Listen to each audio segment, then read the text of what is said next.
Hi guys, welcome back to our channel. ಇವತ್ತಿನ recipe green ಮಾವಿನಕಾಯಿ ಚಟ್ನಿ. ಅದಕ್ಕೆ ಬೇಕಾಗಿರೋ ಇಂಗ್ರೀಡಿಯೆಂಟ್ಸ್: ಮಾವಿನಕಾಯಿ. ಮೊದಲು ಮಾವಿನಕಾಯಿನ ತೊಳೆದು ಕ್ಲೀನಾಗಿ ತುರಿದು ರೆಡಿ ಮಾಡಿಕೊಳ್ಬೇಕು.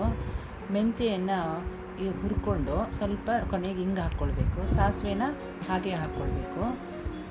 ಅದೆರಡನ್ನೂ ಮಿಕ್ಸಿನಲ್ಲಿ ಹಾಕಿ ಪೌಡ್ರ್ ಮಾಡಿ ಇಟ್ಕೊಳ್ಬೇಕು.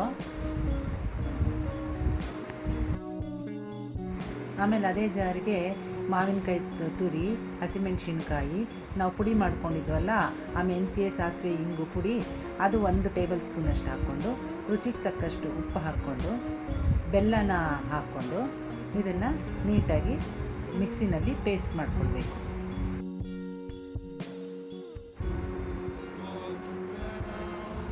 ಆಮೇಲೆ ಅದನ್ನು ಒಂದು ಕಂಟೈನರ್ಗೆ ತಕ್ಕೊಂಡು ಅದಕ್ಕೆ ಒಗ್ಗರಣೆ ಕೊಟ್ಕೊಳ್ಬೇಕು. ಒಗ್ಗರಣೆಗೆ ಎಣ್ಣೆ ಹಾಕ್ಕೊಂಡು ಬಾಣಲಿನಲ್ಲಿ ಸಾಸಿವೆ ಮತ್ತು ಇಂಗು ಹಾಕಿಬಿಟ್ಟು ಆ ಒಗ್ಗರಣೆಯನ್ನು ನಾವು ಮಾಡಿಟ್ಕೊಂಡಿರೋವಂಥ ಚಟ್ನಿಗೆ ಮೇಲೆ ಹಾಕ್ಕೊಂಡ್ರೆ ನಮಗೆ ಗ್ರೀನ್ ಮಾವಿನಕಾಯಿ ಚಟ್ನಿ ಸವಿಯೋದಕ್ಕೆ ರೆಡಿಯಾಗುತ್ತೆ. ಇದೇ ರೀತಿ ರೆಸಿಪೀಸ್ಗಾಗಿ ನಮ್ಮ ಚಾನಲ್ನ ಲೈಕ್ ಮಾಡಿ, ಶೇರ್ ಮಾಡಿ, ಸಬ್ಸ್ಕ್ರೈಬ್ ಮಾಡಿ. Thank you.